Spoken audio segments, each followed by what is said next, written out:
Thanks for tuning in to more horse racing coverage on the PlaybookSports.com Horse Report on Prime Sports Network. That means we welcome in Jon Hardoon from the Sheets. Jon, how you doing? Good morning. How are you? Good morning. I'm doing fine. And we go southeast to welcome in Mr. PlaybookSports.com himself, Mark Lawrence. How you doing, Mark? I'm doing Greg, John, and John, if I could reach through this screen here, I would probably burn my hand. You've been red hot on the show here of late. Congratulations. Yeah. Thank you. You see, so you didn't have to you didn't slow down after that 2-week hiatus. I had time. I didn't bounce. Yeah, I may bounce today. See, me and Mark, we only handicap races every week. You're constantly in the grind. So that's why you're here as the lead handicapper. All right, we have 2 races from Santa Anita we're going to talk about today, and we want to just let everybody know too, in case you're interested, that today is a big day at Santa Anita as well. On Friday, as we're recording, because there's several big races, including a Grade 1 stakes race at Santa Anita. So check out the sheets for sure. Check out Jon's picks. Jon, where do you send everybody? Just go to jonhardoon.com, correct? Sure. Why not? Yep. For Santa Anita. Do that. They're available. It's opening day, so oh, it is. It's opening day at Santa Anita. Yeah. There you go. They had a little meet at Los Al in between, but today the real racing begins again, and everyone's chomping at the bit, ready to go. Awesome. So again, there you go. That's why there's big races today. So, but we're handicapping the races on Saturday, and we're going to start with a big one, and this is going to be the 10th race at Santa Anita. And that is going to be the Grade 1 Awesome Again Stakes. This is a 1 1/8 race. And there's a lot of good horses here, including one horse that we were thinking about last week that has decided to race in this one. We'll get to that horse in just a little bit. But first of all, let's go through the field, starting with a good one, Tis a Magician, a 4-1. By the way, Greg, I just want everyone to know this is a win and you're in for the Breeders' Cup Classic. So it's an important race to whoever wins the race, that's for sure. Is that for the Classic? Yes. Okay, so that's how big this race is, a 1 1/8. This will go off late, keep that in mind. So this is going to go off a little after 8 Eastern on Saturday night. And we will start with that one, Tis a Magician, a 4-1 shot, a Pratt ridden horse. Now, I look at the sheets here, Jon, and I mean, they look really good to me. I mean, if you take a look just of the 4 races, the last 4 races, I should say, 13, 12, 9, 5. So that's exactly the way that you want to be seeing the horse go. Now, it made the big jump last time out from a 9 to a 5. I look here at the board. I haven't seen Tis a Magician ever run a 5 before. But still, that's pretty impressive. 4-1, though. That's a low number. It's deserving. You don't like this horse, though. Well, I think the 5 is a 4-point new top off of the 9 that he ran 2 starts back. Last year he ran a 7, but it took him a year to break through that number. So I think he may have reached the end. And at 4-1, I don't see there any value really in playing this horse. Mark, on the other hand, this is your top horse. So, and again, the way the sheets are going, I can understand why. So tell us a little about why you're picking Tis a Magician as your number 1 horse. Well, as you know, Greg, I'm learning the sheets as we're doing the shows, thanks to Jon. And as I look at the sheets, I have to ask myself, do I interpret or do I see a bounce here, or do I see forward moves from this horse? Obviously, that 5 was his peak best, and it was a jump of 4, which almost is in the bounce range. I think that's what Jon's alluding to in this particular situation. I love the fact the horse loves the track. He's won 3 times, ran second 4 times in 10 races at the track here. And I like the Mandela-Pratt combination. Pratt's been up on the horse for 2 wins and 2 seconds in his 4 races with this horse. I think this horse is peaking right now. I'm just only hoping he hasn't peaked. And if that's the case, I like him on top. Okay, the number 2 is Midcourt. This is a 12-1 shot. And I look at this last race here, Jon, and I see the 4. But it was in June of 2018. It was the first race of the year. I hadn't raced since back in December, so I'm not worried too much about, that sort of a short comeback bounce. And I understand when you take a look at the sheets that the horse hadn't run a 4. If you take a look at it last year, at all. But he did run a couple of 5s early in 2020, ran 3 straight 4s at the end of 2019. And I bring that up because when he ran the 5 and he ran the 4 the first time, he followed it up with another 5 and another 4. So I got to think that this is not bad considering the horse is 12-1. Well, that's the only reason I would consider the horse, because he is 12-1. The problem I have with this horse is the time off since last year to the 4 that he ran this year was okay. Obviously, something went amiss. But then why the layoff from June of this year to September? Off of the first layoff, I could see. But then the other layoff, the next time, after he ran the last 4, it resulted in another 4-month layoff. So that's what's negative. He only has 1 race in over a year. And can he run? Of course. And I would use him only because of the 12-1 and the fact that he's run 4s in the past. Yes. Yeah, I think he has to be in your exactas just based on that combination, the 4 and the 12-1. I just hope. John, can I ask you? I'm sorry, Sure, Greg, I didn't mean to jump in.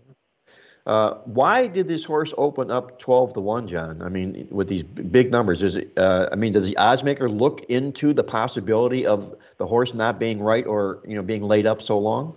It's probably the layoffs. The guy that makes the morning line at Santa Anita is John White, who does an extremely good job. He's very conscientious, and he takes the job very serious. And he laid him at 12-1, probably because of the layoff. I've got you. Okay, now the 3 is Express Train, a 4-1 shot. But the thing that bothers me, John, about Express Train is when you take a look at the sheets, he is heading into the wrong direction. Last 5 races, he's gone 6, 7, 7, 9, 9. And again, that's going the wrong way. Yeah, that's the problem with him. And he's 4-1. At 4-1, he's no bargain. I don't like playing horses going in the wrong direction at short prices. And that's the problem with Express Train. By the way, Express Train has the same trainer that Midcourt does. John Cherish trains both of them. And I just think if you had to choose between Midcourt and Express Train, there's not even a question. Midcourt would be the play. Now, we don't even have to talk about the 4, right? Well, he's slow. He's yet to run a single digit. I don't really like him. Yeah, he just doesn't look like he's got a shot at all. But the 5 is Medina Spirit, the return of Medina Spirit. Bob Baffert didn't want to race him last week, so here he is, Medina Spirit at 5-2, going in the wrong direction, 6, 8, 9 over the last 3 races, a short price at 5-2, John. Yeah, I don't like this horse at all. I think that's why this becomes a good betting race here. I think that you want to play against this horse. Out of his last 5 races, he has won 6, and that was in the Kentucky Derby when he tested positive for some sort of, it wasn't a drug enhancer, but it was something illegal. So he's yet to be declared the official winner as far as the Derby is concerned. And if you cover that 6, well, what do you really have? 3 9s and an 8. He's going to be bet. It's Baffert and Velasquez and everything else that goes with it. That's what makes this a good betting race. I don't want any part of this horse at a short price. Mark? I can remember, guys, when we started up the show together here and we were talking about Medina Spirit when he was running before the Derby. And we were talking about the horse and whether or not his numbers were real or not. And I think it was a consensus feeling that they weren't. He goes on to win the Kentucky Derby, with the asterisk. I don't know if these numbers that we saw in the past were legit. I see a horse here right now that is not, what I'm going to say, in form. You mentioned, Greg, his numbers are going backwards the wrong way here. He raced in a tune-up, 100,000 stake races last race to get ready for this particular race. But at 5-2, I mean, there's no way in the world I'm looking at the horse. Now, John, as we move on to the 6, Azul Coast, the other Baffert horse, I'd rather put this horse into my exactas because he's 12-1. And look, he got off to they thought highly of the horse, obviously, early in his career. Ran in the Sham, started off win, runner-up win. Everything looked like, oh, maybe we got something here. Then Santa Anita Derby, flop. Next race, flop. Next race, flop. And then we haven't seen the horse. Comes back after a long layoff in July, and then again last month, and runs a 7 and then a 6, and then wins the last race. So maybe the horse, maybe they found the horse back to the right, part of where they want to get this horse right. And at 12-1, why not consider this horse an exactas? Well, this is my top selection in the race, and the reason being is that he has recency. You take a horse like the 2 who has a 4, but he's coming off of a 3-month layoff. The 1 is coming off of a top. The 3 is slow. The 4 doesn't belong. The 5 is an underlay at 5-2. So by default, I ended up with a horse that ran a 6 and 7 in his last 2 starts. And what confirms my selection here is the fact that he ran a 6 off of the 7. He had every right to bounce, but he didn't bounce last time out. He made a forward move, and now he's got enough time from that race to certainly repeat. And I think if you run a 6 in this race, that's going to be good enough to win. And at 12-1, not even a question, that's the horse which I like best in the race. Mark? I can completely understand where John's coming from. 12-1. If this horse is 4-1, I don't think John's talking about the horse for the price for sure. And these moves like 14-7-6. This horse looks like it's obviously improving here. It's a square bet at 12-1. I can completely understand where John's coming from. And I don't think he's going to go off at 12-1 personally, John, but right now we're talking about 12-1. Okay, next up is Tripoli. This is one of the favorites of the race at 3-1. Tripoli, last 3, if you take a look at Tripoli's numbers recently, 8, 8, and then 4. But the 4... And by the way, if you look at the 4, that happened August 21st. So we are pretty much on that line that we like to draw, that 4 to 6 week window, 5 to 6 week window about bouncing. And again, the horse is 3-1 as well. It's a strong horse. There's no question about it. What do you think about Tripoli, John? Well, this is a very interesting horse for one reason. The first 11 races of his career, he ran on turf. And then all of a sudden, someone decided to try the dirt. And since he switched to the dirt, he has 2 wins out of the 3 races that he's been. The problem I have with the horse is the 3-1. Yes. That there's nothing wrong with the horse. He's coming off of a 4-point top, but you're right. The timing is just about right. But at 3-1, I'd rather hope that he may bounce a point or 2, and I just think the 6 is the value at 12-1. Well, let me ask you then. So, if you had to compare the 7 and the 1, you would side with the 7. Yes, because the 7 has more time off, and since the 7 moved to dirt, he's never done anything wrong. Yep. 8-4. Mark? Well, the 7 just beat the 1, I think, in their last race, coming into this particular race. Let me ask you, John, this 4-point top for Tripoli, is that bounce range where he's sitting right now? Well, he's got just about enough time off. If this race was 2 weeks earlier, I would play him to definitely bounce. He's just about 5 weeks, since the last race, for between 5 and 6 weeks on. That was on the 21st of August, and now we're in October. So, he's just about enough time off. The spacing is okay, but the price isn't right. That's the problem I have with the horse. He's 3-1. Okay, now the 8 is Idol, a 5-1 shot. What's good about Idol is the last 3 races, only 2, of course, in 2021. But if you look and you date back to the December race, he ran a 10, and he ran a 9 in January, and then he moves up to a 6 in March. So he's had some time off here. He's always in the money. That's a good thing. He's 5-1. That's another good thing. Of course, the horse can go down to 3-1, 4-1, and I'm not so happy. But 5-1, if I can get 5-1, I'm pretty happy about that, John. Yeah, I mean, the only question is, where has he been? He hasn't been out since March of last year. Yeah, sure. March. We're in October. He had plenty of opportunities to run, and he didn't make any of the dances. So that's the problem I have with him, and he's 5-1. Listen, everything points to betting the 6 if you get anywhere near 12-1, and that's my top selection. I would use them in exactas with the 2, 7, and 8, 6 over the 2, 7, and 8, and you can reverse them a little bit if you want. Mark? Very lightly raced horse here. He's hit the board all 6 times in all 6 races here. But the concern to me to the horse is that, and the numbers are great. I mean, all moving forward here, and if he improves off of that, he's a definite contender in the race. The concern to me here is Joe Bravo is the 4th jock up on this horse in now what will be his 7th race. I don't see any pattern of consistency here. I don't know if it's an owner-trainer issue or what's going on in that particular situation. I don't know if it's enough to keep you off the horse, but I also think the horse is good enough to hit the board, and I've got him underneath as my second choice. Okay, now I'm going to actually, yeah, I like the horse as well. I'll probably get my top 3, and I know your top 3, Mark, will be 187, and your top play is the 1. Tis a Magician at 4-1. And I'm also, I know both you guys got the 8, and I'm going to put the 8 in as well with the 2 and the 6. So I'm going to go 2, 6, 8, and my top horse will be the 2, mid-court. So I'd really like that 2-6 exacta. That would be a nice payoff. I'd be very happy with that one. All right, let's go to race 11. And this is going to be a grade 2 race, 1.25 miles on turf. This is a grade 2 John Henry.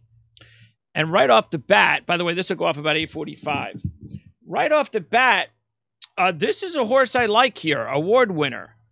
And here's the reason I like this horse at 12-1 award winner. If you look at the last, and I'm just going to take a look at the last 4 races at Santa Anita.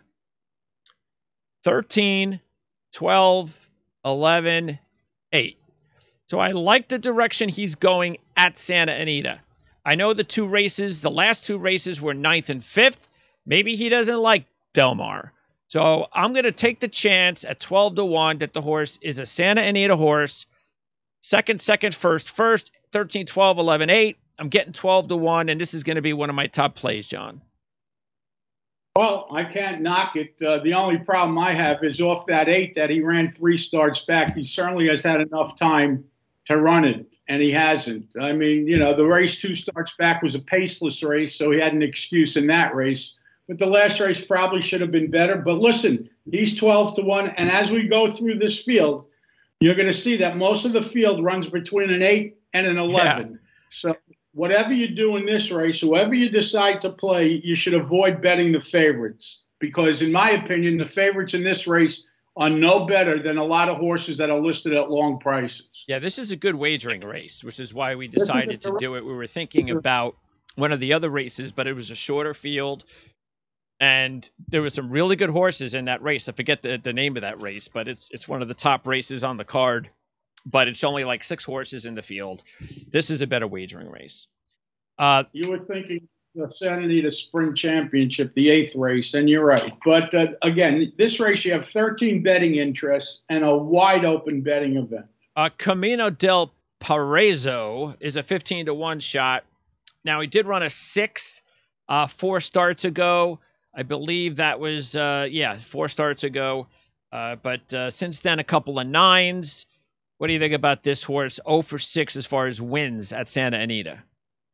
Well, the problem I have with this horse is he's an 8-year-old who ran a 9 less than a month ago. So I would play this horse to bounce. Out of the top 2 horses, anything there, Mark? Well, this 2 horse, he's run primarily at Golden Gate. He's off of 3 wins, but they're all small stake, $50,000 stakes at Golden Gate. An 8-year-old, like John says, I think there's a big factor here. The 1 horse would be my choice for sure between these 2. Okay, Neptune Storm, 10-10-8 this year as far as the sheets are concerned at 6-1. Last year ran a couple of 8s and a couple of 9s. This is a 6-1 shot. You got Miller, you got Giroux. He's 8 out of 10 in the money at Santa Anita. What about the 3, Neptune Storm, John? Well, he's another horse in the race. But again, at 6-1, I don't think there's any bargain. The plus about this horse is that Peter Miller took over the training 3 starts back. The problem I have is last year he ran 3 8s and a 9, and we saw 1 8 so far this year. But I understand the last 2 races were paceless, but I don't think there's any edge in playing this horse at 6-1. Okay, now the 4, this is Mark's top play. We all like the 4 and United. A couple of interesting things about the 4. Over the last 8 races, United has alternated wins and non-wins.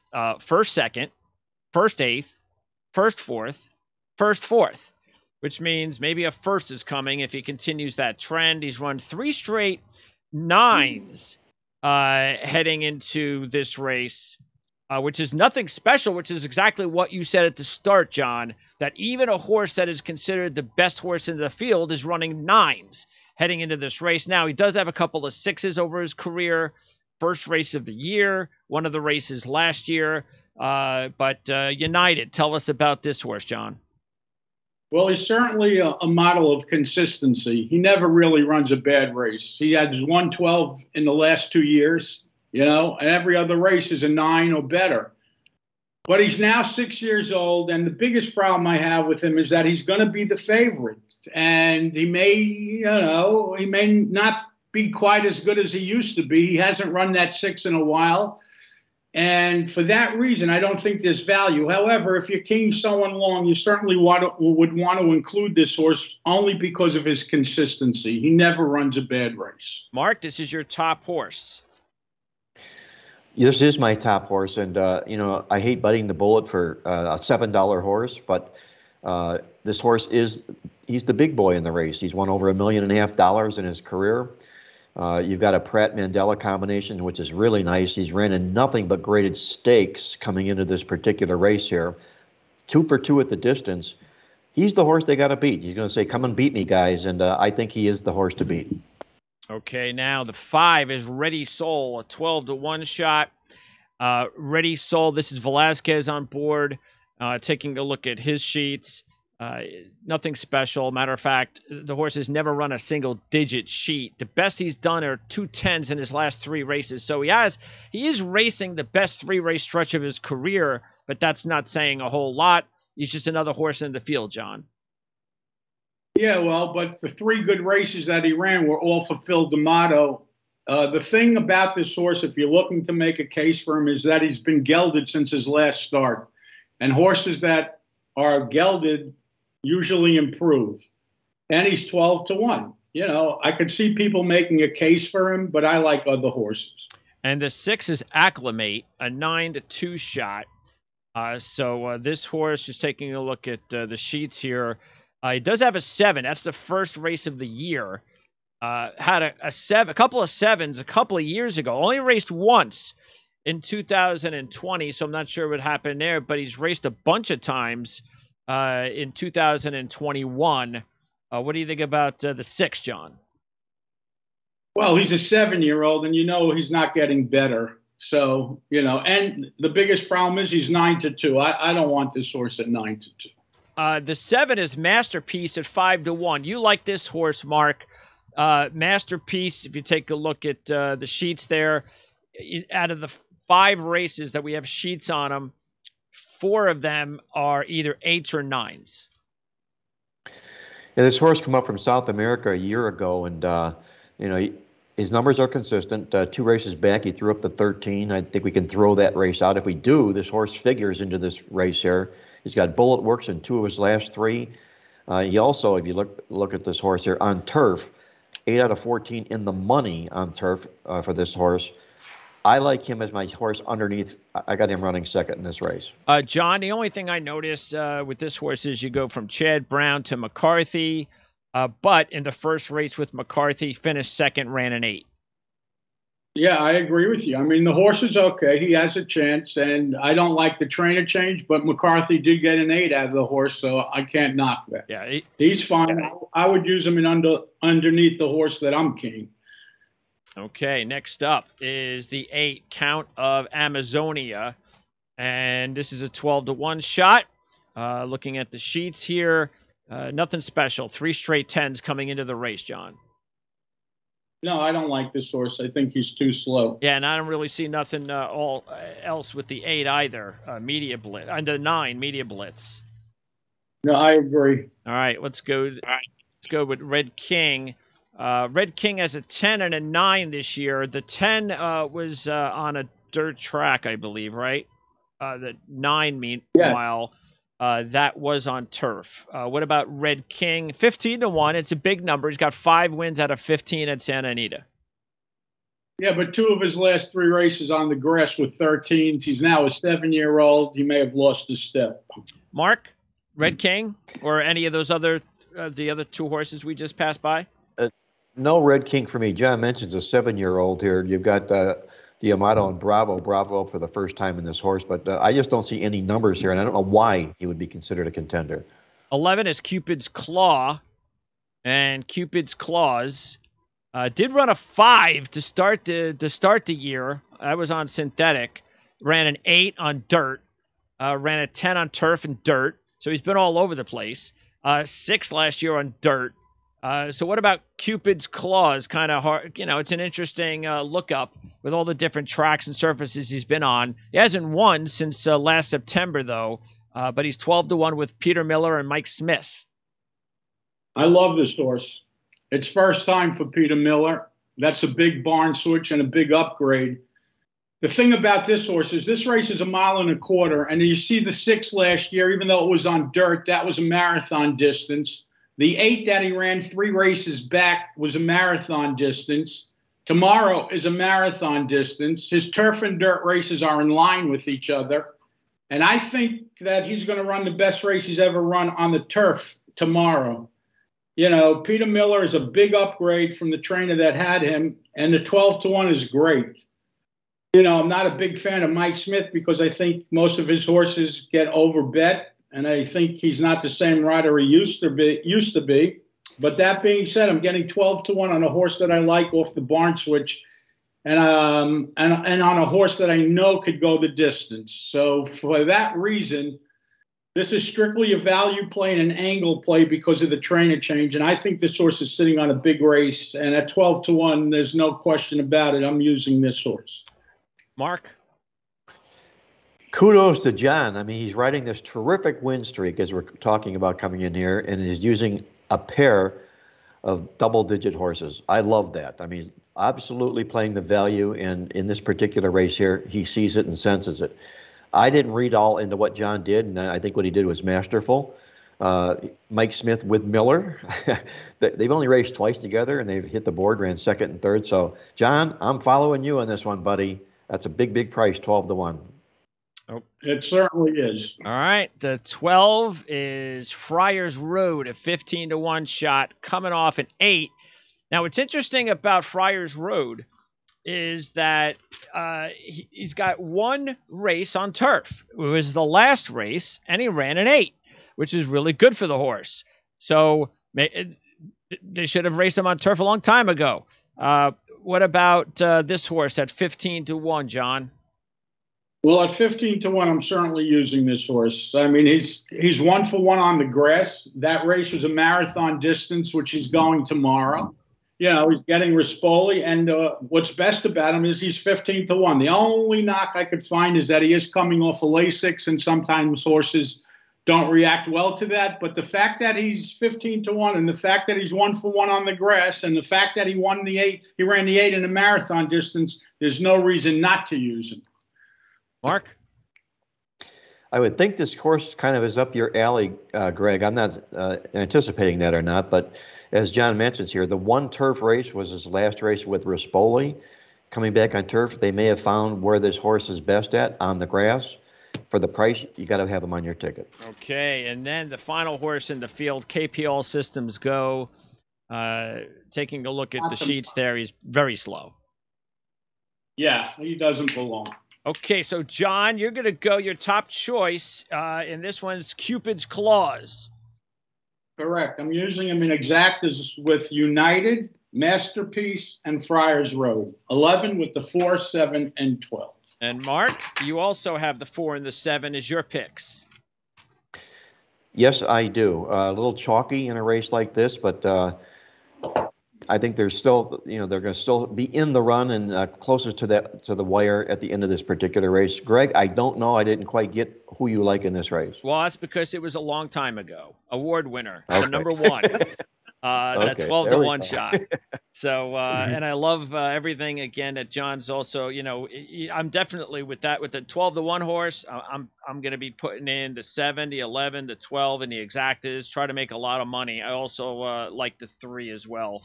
All right. So that's going to wrap it up. And again, Friday, Saturday, and even on Sunday, there's big racing at Santa Anita. And what else is coming up? Santa Anita, does this mean we're going to have some good racing at Santa Anita, John? Yeah, I think, and even next week in Kentucky, they have some winning your ins. I'm not sure if they're going to Keeneland yet or they're just going to wrap up Churchill, but Keeneland, I think, is coming up soon. So actually, next week, taking a look at it, Keeneland is a beautiful, beautiful Saturday. You have the Grade 1 Futurity, the Grade 1 First Lady, the Grade 1 Keeneland Turf Mile, and 2 Grade 2 stakes races. So some really good racing at Keeneland next week. Also good racing at Belmont. And really, if you look at it, the whole weekend is good at both Belmont and Keeneland next week. So I'm sure that's where our racing is going to come from. Santa Anita is going to have some good races next weekend as well. So we have a lot to choose from, and I'm sure we'll find a couple of good races. And Breeders' Cup right around the corner. It's about a month away, and, should be getting interesting. Is that it this weekend for the challenge races then? I believe so. Yeah, probably, right? Okay. John, appreciate it as always. Let me also chime in here, Greg, real quick before we sign off. You mentioned about beautiful racing at Keeneland. I think it's a beautiful racetrack, personally. It's the nicest one that I've ever been to. And I've been to Del Mar and Saratoga, but I really, really like what they're doing with horse racing at Keeneland. All right. Just a commentary. Sounds good. Okay. We'll talk more about it next week. All right, guys. Stay safe and be well, everybody. Good luck, and talk to you next Friday. John, keep that streak going. Good luck. You guys have a great weekend. Thank you. Bye-bye.